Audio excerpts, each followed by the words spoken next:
Salam sehat untuk kita semua. Bertemu lagi dengan saya Ninyo Manuartini. Pada kesempatan yang berbahagia ini kita akan membahas tentang panduan pengisian standar operasional prosedur pemeriksaan fisik ibu nifas atau yang lebih sering dikenal juga dengan ibu postpartum. Nah, mata ajar untuk topik ini adalah keperawatan maternitas dengan kompetensi dasarnya adalah anamnese pada ibu postpartum. Dalam hal ini, pengertian yang kita maksud dengan anamnese ibu postpartum atau pemeriksaan fisik ibu nifas atau postpartum di sini adalah yang meliputi melakukan tanya jawab serta pemeriksaan fisik pada ibu untuk mengumpulkan data keperawatan pada ibu postpartum, di mana hal ini penting kita lakukan untuk menganalisis permasalahan-permasalahan yang dihadapi oleh ibu setelah melahirkan, terutama yang berkaitan nanti dengan permasalahan fisik maupun permasalahan fisikis yang dihadapi oleh seorang ibu yang baru melahirkan atau postpartum. Tujuan dari dilakukannya anamnese dan pemeriksaan fisik ini adalah terkumpulnya data keperawatan yang bisa kita gunakan sebagai dasar nanti merumuskan diagnosa keperawatan terutama yang berkaitan dengan permasalahan-permasalahan maternitas, serta nanti diharapkan kita dapat membuat perencanaan untuk memberikan pelayanan terhadap ibu nifas secara komprehensif. Baik, kita akan lanjutkan ke cara melakukan pemeriksaan fisik atau hal-hal utama apa sih yang penting kita lakukan sebelum kita masuk ke kompetensi pemeriksaan fisik. Nah, sebagai dasar kita melakukan sebuah tindakan atau tindakan keperawatan atau misalnya prasat keperawatan itu tidak akan lepas dari poin persiapan. Jadi persiapan di sini yang kita maksud adalah yang pertama itu adalah persiapan pasien, yang kedua itu persiapan diri perawat itu sendiri, kemudian persiapan lingkungan. Itu hal-hal penting yang kita harus perhatikan. Nah, untuk standar operasional, pembobotan untuk persiapan pasien di sini kurang lebih bobotnya 30%. Hal yang kita lakukan dalam hal ini yang pertama itu adalah penting sekali kita melakukan istilahnya itu bina hubungan saling percaya dengan pasien tersebut yang bisa dilakukan dengan cara memperkenalkan diri ya dengan komunikasi yang efektif dan terapeutik, memperkenalkan diri kita, menyapa, tersenyum, kemudian meminta pengunjung atau keluarga meninggalkan ruangan kalau diperlukan. Jika misalnya pada saat akan dilakukan pemeriksaan atau anamnese di ruangan tempat pasien itu sangat crowded. Nah, ini juga penting nanti kita lakukan untuk menjaga privasi pasien dan juga nanti saat kita melakukan anamnese kita lebih terfokus pada pasien itu sendiri. Nah, hal penting yang kita lakukan juga adalah menjelaskan tujuan. Jadi di sini kita harus menjelaskan tujuan pemeriksaan fisik kita, anamnese yang kita lakukan, yaitu untuk mengumpulkan data dan secara umum ataupun secara tidak langsung ataupun tidak langsung, data ini nanti kita akan gunakan untuk merumuskan masalah-masalah yang terjadi pada pasien itu sendiri dan membantu pasien dalam perencanaan untuk memecahkan masalah-masalah tersebut. Kemudian poin berikutnya, yang poin D, itu menjelaskan langkah atau prosedur yang kita lakukan. Nah, di sini ini erat kaitannya nanti dengan informed consent yang kita minta ke pasien. Jadi pasien harus benar-benar jelas dulu tentang prosedur atau langkah yang akan kita lakukan. Apalagi nanti pada saat pemeriksaan fisik, kita akan menyentuh beberapa area sensitif dari pasien tersebut. Misalnya, kita akan membuka baju pasien, kemudian memeriksa area payudaranya, kemudian memeriksa bagian abdomen atau perutnya pasien, kemudian nanti mungkin yang juga penting kita jelaskan ke pasien adalah kita akan melakukan pemeriksaan pada area genitalia. Nah, di sini penting sekali pasien memahami hal tersebut. Jadi kalau misalnya pasien setuju dengan apa yang kita lakukan, dia akan menandatangani informed consent tersebut. Nah, selain itu, di poin persiapan pasien, penting kita sarankan pasien untuk melakukan atau kencing atau BAK sebelum dilakukan pemeriksaan. Ini untuk menjaga kenyamanan pasien. Selain itu, ini juga bisa misalnya bladder yang penuh juga nanti bisa mempengaruhi hasil pemeriksaan pada saat kita melakukan pemeriksaan tinggi fundus uterinya pasien. Nanti pada saat poin pemeriksaan abdomen akan saya jelaskan lebih lebih signifikan atau lebih terperinci. Setelah itu, pasien dipersilakan untuk duduk atau tidur sesuai dengan kondisi pasien. Dalam hal ini, pemeriksaan fisik atau anamnesa terlebih dahulu ke pasien ini bisa dilakukan dalam posisi duduk atau tidur ataupun setengah duduk. Jadi, dalam hal ini kita sebagai pemeriksa, petugas memeriksa harus bisa melakukan tindakan dengan cepat, pengambilan data yang akurat dan sesuai dengan kebutuhan, tetapi tetap menjaga kondisi pasien. Apalagi kita mengetahui pasiennya baru saja selesai melahirkan, pasien butuh istirahat, kemudian pasien juga perlu waktu untuk meneteki bayinya. Nah, itu perlu sekali kita lakukan analisa kondisi dan keadaan pasien, toleransi pasien itu sejauh mana nanti bisa kita lakukan pemeriksaan fisik.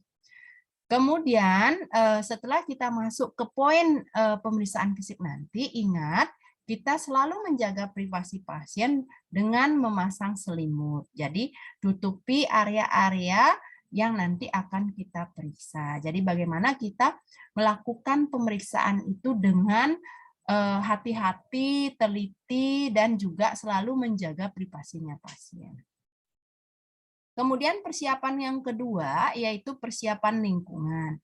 Jadi tetap kita harus menutup pintu, jendela, memasang sampiran, itu perlu kita lakukan karena kadang-kadang pasien itu berada di ruangan terbuka dalam artian misalnya di bangsal perawatan. Jadi harus juga kita perhatikan privasinya pasien di sini. Nah, di sini perlu kita pasang sampiran untuk tetap menjaga privasi pasien, terutama dari lingkungan yang kredit, banyak orang di situ, misalnya di sebelahnya ada pasien, kemudian ada pengunjung.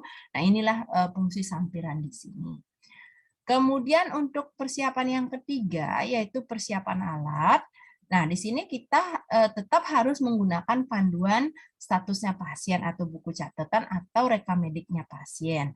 Nah, karena ada beberapa poin penting yang kita perlukan di sana, misalnya riwayat persalinannya dia, kemudian selama dia kehamilan, terapi-terapi yang dia dapatkan. Jadi status pasien atau buku catatan dan juga rekam medik pasien juga kita perlu bawa pada saat kita melakukan anamnesa dan pemeriksaan fisik pada pasien ini atau pada ibu nifas ini.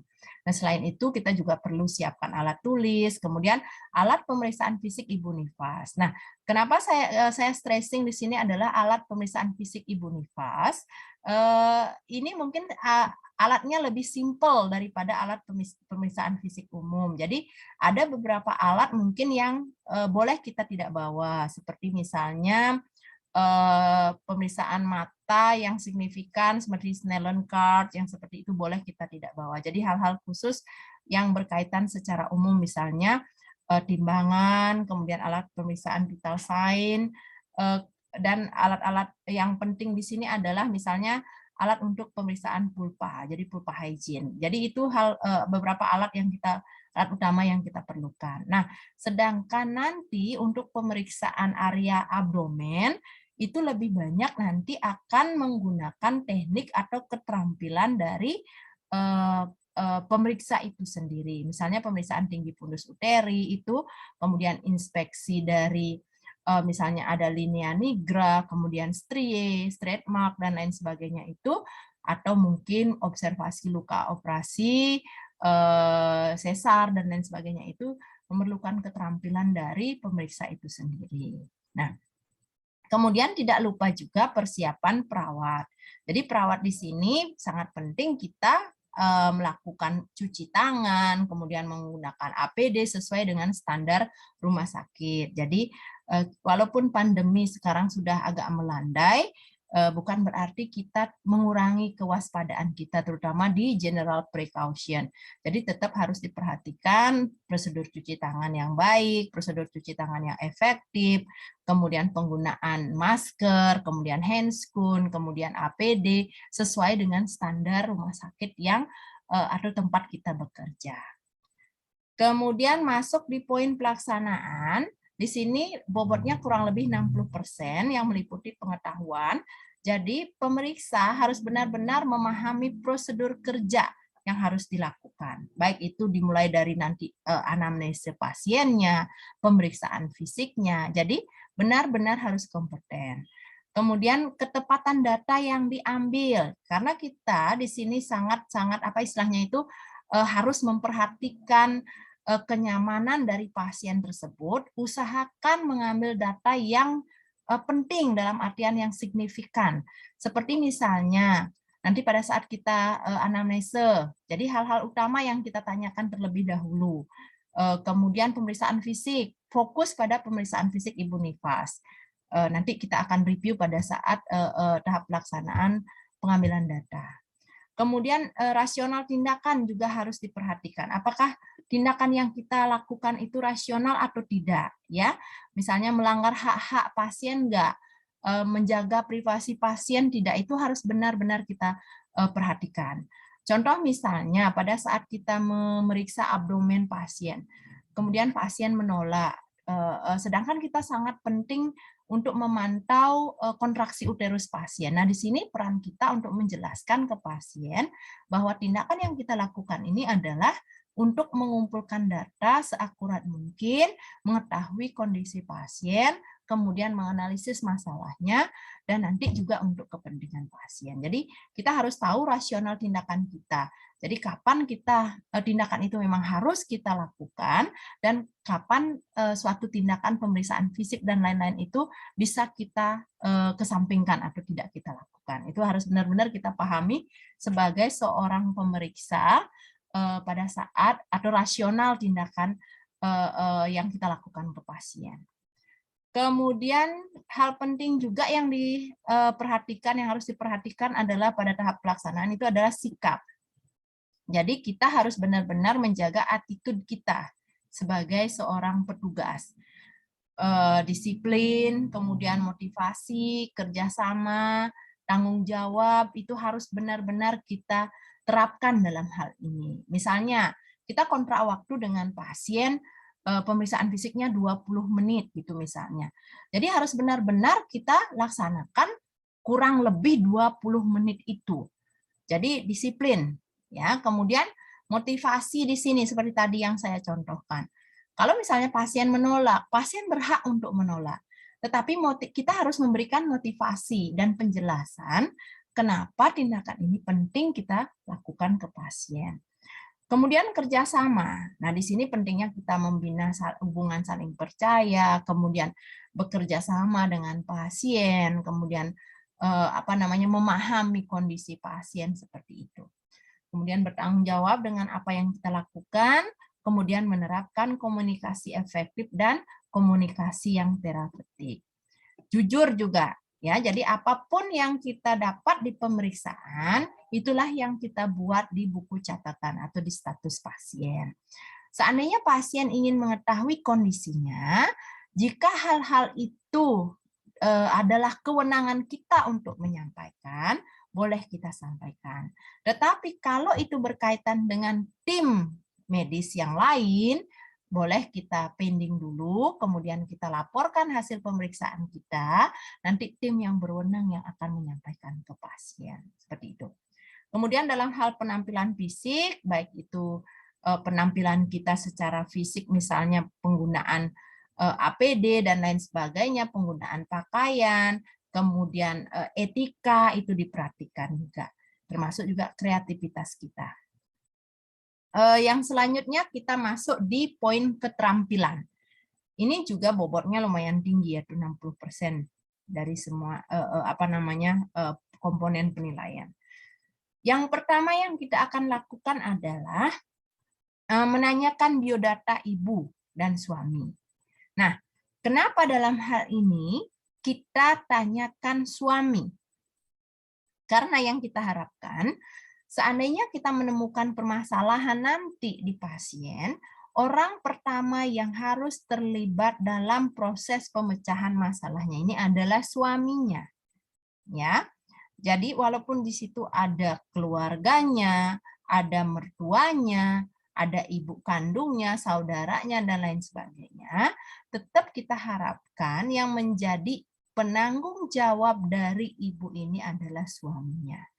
Ya, jadi karena terus terang di maternitas itu kan kita sangat-sangat apa istilahnya itu mengharapkan keterlibatan suami baik itu dalam perawatan istri, perawatan ibu hamil ataupun perawatan setelah ibu itu melahirkan. Jadi tanggung jawab ini tidak semata-mata tanggung jawab seorang ibu saja, tetapi juga merupakan tanggung jawab seorang suami. Ya.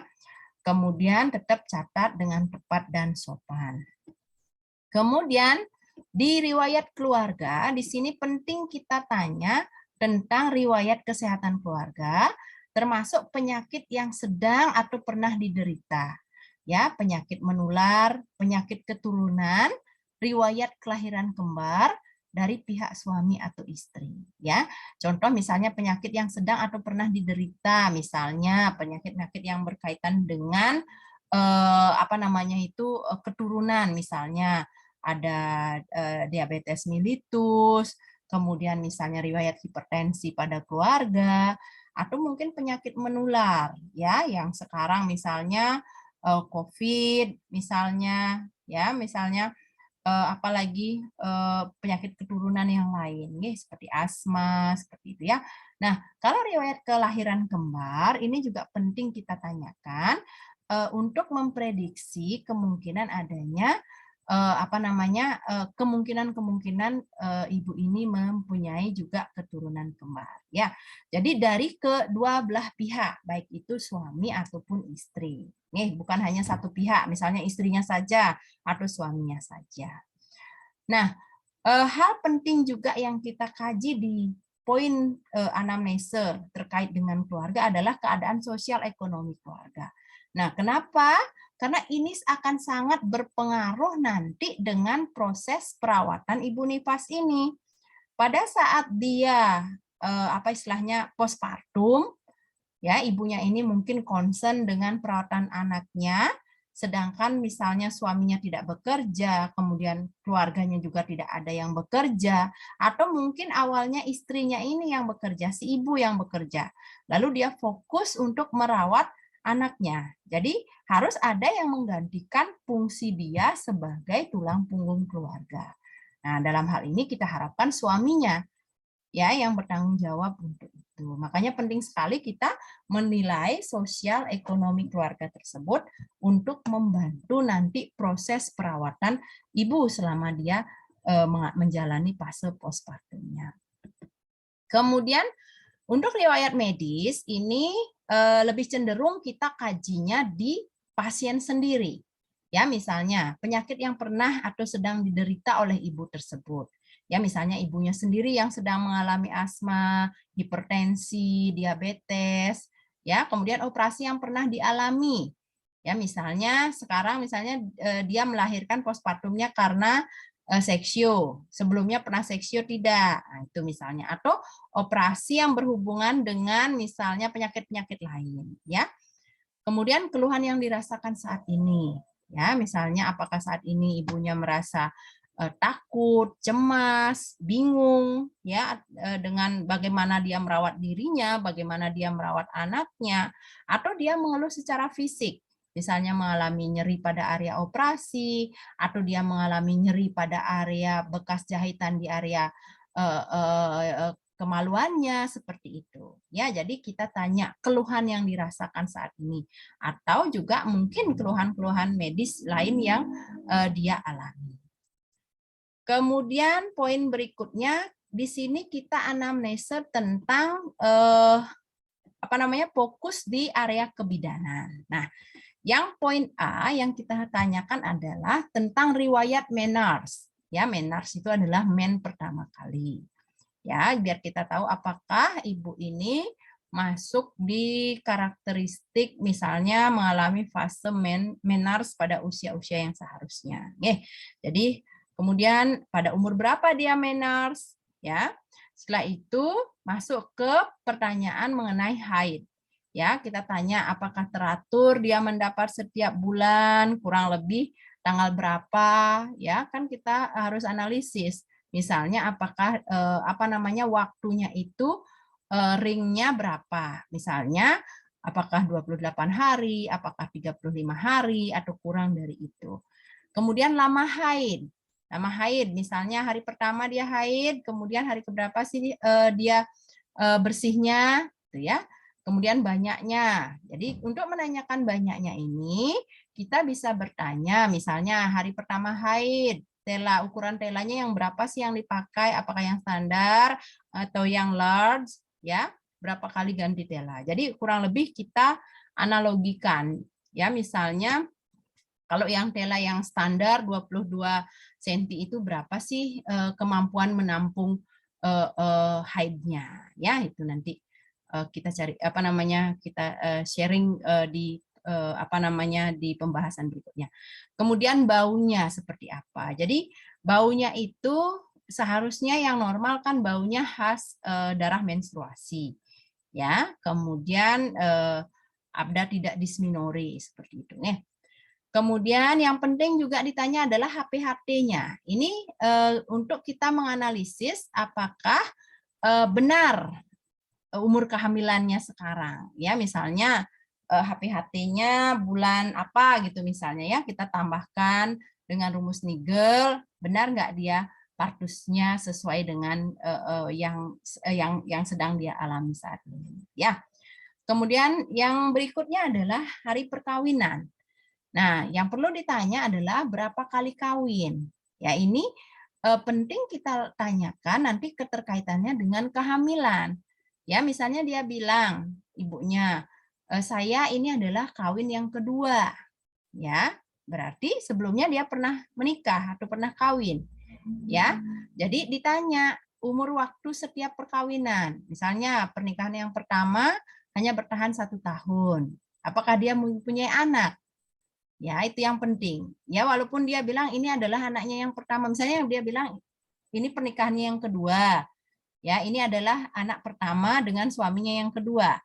Nah, jadi perlu kita klarifikasi pada saat dia menikah pertama kali apakah dia memiliki anak atau tidak. Ya, berarti karena yang akan kita hitung adalah berapa kali sih ibunya ini udah hamil? Ya, jadi misalnya dia bilang, ini anak saya yang pertama dengan suami saya yang sekarang. Saya sudah menikah sekali sebelumnya punya 2 orang anak.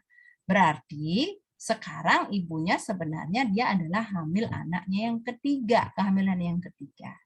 Nah, seperti itu ya. Kemudian riwayat kehamilan. Nah, ini keterkaitan dengan riwayat perkawinan tadi. Ya, jadi riwayat kehamilan harus ditanya benar-benar. Ini kehamilannya yang keberapa? Ya. Jadi dihitung dari awal dia hamil. Ya, walaupun tadi ada misalnya dia bilang, ini anak saya yang pertama dengan suami yang sekarang.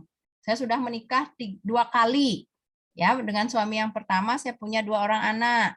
Suami yang kedua punya 1 anak. Suami yang ini baru ini saja. Berarti ini adalah kehamilan yang keempat, bukan kehamilan pertama. Nah, seperti itu. Jadi harus benar-benar dianalisis datanya. Apakah benar ibunya ini anaknya yang ini apakah benar anak yang pertama atau jangan-jangan dia pernah menikah sebelumnya dan punya anak. Nah, penting juga kita tanya riwayat kegugurannya. Ya, berapa orang anaknya yang masih hidup. Nah, seperti itu. Kemudian masuk ke poin berikutnya adalah keluhannya. Apa yang sedang dirasakan, yang utama yang dirasakan oleh ibunya saat ini.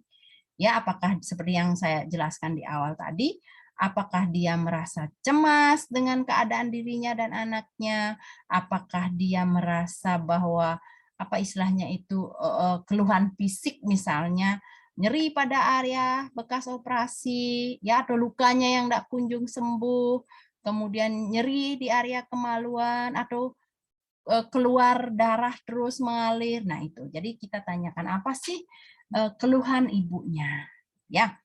Nah, setelah semua data anamnese kita dapatkan secara signifikan, itu kita catat semuanya, kemudian kita klarifikasi ke ibunya jika diperlukan, baru nanti kita masuk ke poin pemeriksaan fisik. Nah, di sini ada beberapa fokus pemeriksaan fisik yang kita lakukan. Jadi tidak semua yang kita kerjakan, walaupun secara tetap kita lakukan pemeriksaan fisik ini head to toe. Ya. Nah, ini adalah beberapa poin-poin penting yang akan kita stressing pada saat kita melakukan pemeriksaan fisik ibu nifas. Ya. Yang pertama, kita masuk di poin pemeriksaan kepala. Ya, di poin pemeriksaan kepala. Jadi, yang kita fokuskan selain inspeksi dari misalnya inspeksi dan palpasi kepalanya, yang kita lihat adalah apakah rambutnya ini cenderung rontok, ya, cenderung berminyak. Karena secara fisiologi biasanya rambut wanita postpartum itu akan mengalami peningkatan produksi sebum yang menimbulkan rambut terkesan lebih berminyak dan sering agak rontok. Itu yang kita lihat. Kemudian masuk ke wajahnya pasien, ya. Akan di sini yang perlu kita cross check adalah ada tidaknya kloasma gravidarum atau topeng kehamilan. Caranya mengklarifikasi adalah misalnya kita melihat adanya perubahan wajah atau plek, ya, seperti plek dia di wajah. Kita tanya sama ibunya, "Ibu, ini plek di wajahnya Ibu, apakah sudah terjadinya sebelum Ibu hamil atau selama Ibu hamil?" Nah, kalau ibunya bilang, "Saya awalnya wajah saya bersih, tetapi setelah saya hamil, banyak sekali muncul plek di wajah saya." Berarti itu termasuk kloasma gravidarum, ya. Kemudian masuk ke leher. Di sini yang kita perlu klarifikasi adalah adanya perubahan warna lebih hitam di lehernya pasien atau yang disebut dengan hiperpigmentasi leher. Ini juga perlu kita klarifikasi dengan cara yang tadi saya contohkan. Ya, kita tanya kepada ibunya, "Mohon maaf Ibu, apakah perubahan warna di lehernya Ibu ini terjadi sebelum Ibu hamil atau pada saat Ibu hamil?" Nah, itu kalau dia bilang awalnya bersih, kemudian terjadi perubahan warna selama dia hamil, berarti itu masuk ke hiperpigmentasi leher. Nah, kemudian masuk ke poin berikutnya adalah area dada. Nah, di sini yang penting kita kaji adalah bagaimana kondisi payudara pasien tersebut. Ya, pertama kesimetrisan kanan kirinya pasien sama tidak? Ya, kemudian inspeksi ya, kesimetrisan kanan kiri payudaranya, putingnya menonjol atau tidak? Apakah kesannya putingnya kering, ya, atau putingnya lembab? Kemudian apakah ada luka, lecet dan lain sebagainya? Itu di poin inspeksi payudara. Kemudian masuk di palpasi payudara, kita periksa apakah teraba bendungan air susu, ya. Kemudian kita coba usahakan keluarkan air susu pasien dari pangkal payudara, dipencet mengarah ke puting payudara. Nah, nanti di laboratorium kita akan praktekkan teknik dan caranya lebih lanjut. Kemudian kita juga kaji tentang proses laktasi. Bagaimana sih nanti kemampuan ibu untuk memberikan ASI kepada bayinya? Ya, tekniknya dia memberi ASI, tahu nggak dia cara memberikan ASI yang efektif? Nah, itu perlu kita kaji.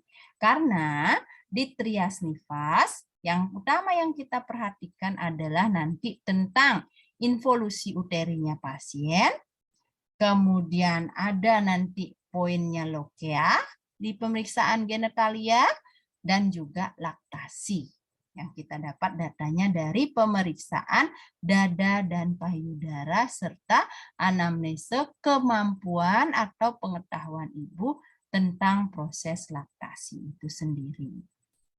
Nah, selanjutnya kita masuk ke area perut. Nah, di sini kita lihat kondisi perutnya pasien.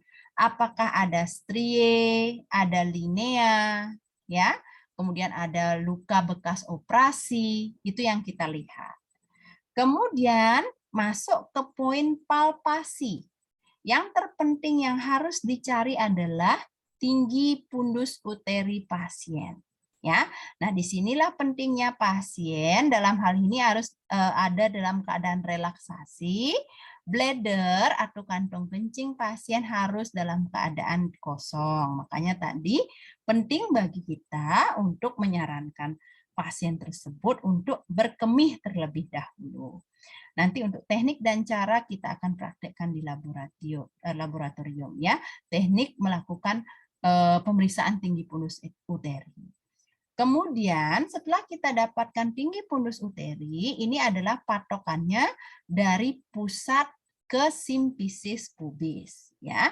Jadi pada ibu normal postpartum, tinggi pundus uterinya itu kurang lebih akan berada 2 atau 3 jari di atas simfisis ya.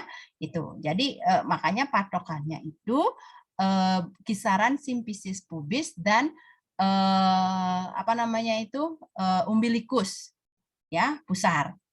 Ya. Bagaimana jika dia dapatnya di atas pusar? Nah, disinilah hati-hati. Jika nanti bladdernya dalam keadaan penuh, bisa mendorong tinggi pundus uteri itu membumbung sedikit. Nah, lalu kita cross-check dengan kontraksi uterus. Ya, yang kita harapkan adalah tinggi pundus uteri berada kisaran di bawah pusat atau kurang lebih 1 atau 2 jari di atas simfisis pubis dengan kontraksi uterus keras. Ya. Jadi kontraksi uterus seharusnya atau dalam keadaan normal kita harapkan dia keras. Ya. Karena uterus yang berkontraksi dengan baik itu bisa membantu menutup luka-luka ya bekas misalnya tertempelnya plasenta ya, nanti itu hubungannya ke mengurangi terjadinya proses perdarahan setelah melahirkan tuh ya. Nah, selanjutnya kita masuk ke poin pemeriksaan genetalia. Ya, di sini privasi pasien harus benar-benar kita perhatikan. Kemudian persiapan alat berupa alat pemeriksaan atau alat untuk melakukan pulpa hygiene itu penting ya. Diperhatikan juga jika pasien kita mengalami jahitan di area genetalia, usahakan pulpa hygiene dilakukan dengan menggunakan air biasa. Ya, jangan dalam keadaan hangat karena ini akan mempengaruhi benang-benang jahitan yang digunakan oleh pasien. Ya, yang kita lihat adalah lokea. Jadi lokea ada bermacam-macam. Ya, baik itu rubra, baik itu samuelenta, ya, alba dan lain sebagainya. Nah, namun pada ibu nifas postpartum, terutama hari pertama, yang sering akan kita lihat adalah lokea rubra. Ya, warnanya masih kemerahan, biasanya masih bercampur dengan sisa-sisa persalinan, baik itu sisa-sisa misalnya darah-darah persalinan, kemudian ada sedikit-sedikit misalnya lemak-lemak bayinya yang yang masih keluar bersama dengan sisa-sisa persalinan. Yang penting diperhatikan adalah ada tidaknya perdarahan, ya. Cara membedakan apakah itu lokea atau perdarahan yang bisa dilihat dari karakteristiknya. Jadi, jika dia lokea itu keluarnya berubah sesuai dengan hari. Ya, contoh misalnya, kalau dia hari pertama kurang lebih sampai hari kedua, ya itu kemungkinan besar dia masih berwarna merah. Tetapi kalau dia sudah masuk hari keempat, 5, 6, 7 dan seterusnya, lokea ini akan mengalami perubahan. Ya, jadi warnanya itu semakin lama akan semakin terang sampai hanya keluar seperti orang keputihan saja, itu lokea. Tetapi jika dia perdarahan, itu warnanya akan khas merah darah. Nah, seperti itu. Kemudian kalau kita lihat dari konsistensi, kalau lokea itu ada campurannya, sisa-sisa persalinan, ya. Sedangkan perdarahan biasanya isinya stol-sel dan komponen-komponen darah. Kemudian kalau kita lihat dari aliran, kalau lokea seperti orang menstruasi, ya. Sedangkan kalau perdarahan itu merembes.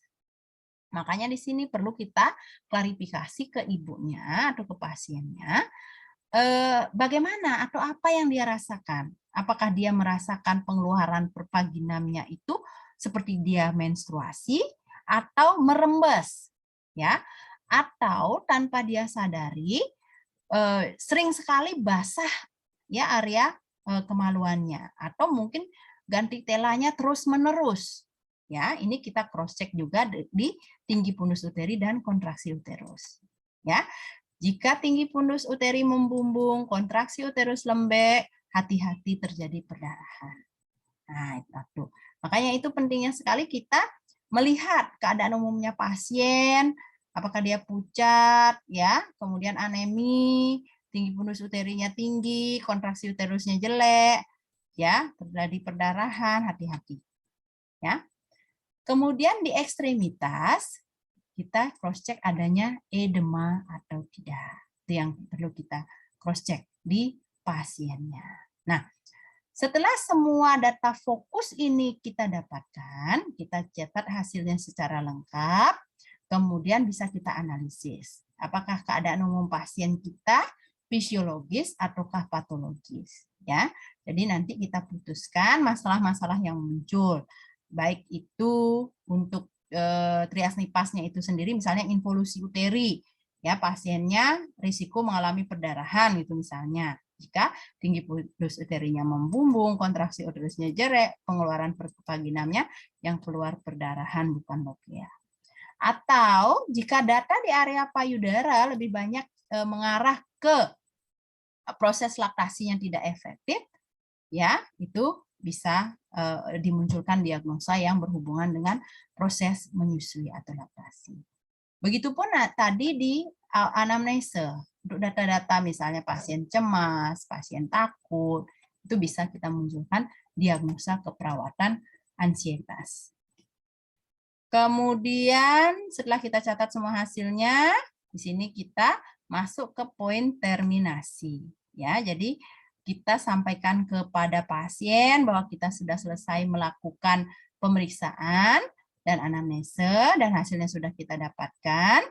Kemudian untuk penyampaian ke pasien, sekali lagi saya ingatkan, ada hal-hal khusus yang memang wewenang kita menyampaikan, boleh kita sampaikan, tetapi kalau misalnya itu harus melibatkan tim perawatan yang lain, boleh kita sampaikan dulu hasil pemeriksaan kita ke tim lain, nanti tim yang akan menyampaikan kepada pasien dan keluarga. Setelah itu kita masuk di tahap akhir, terminasi.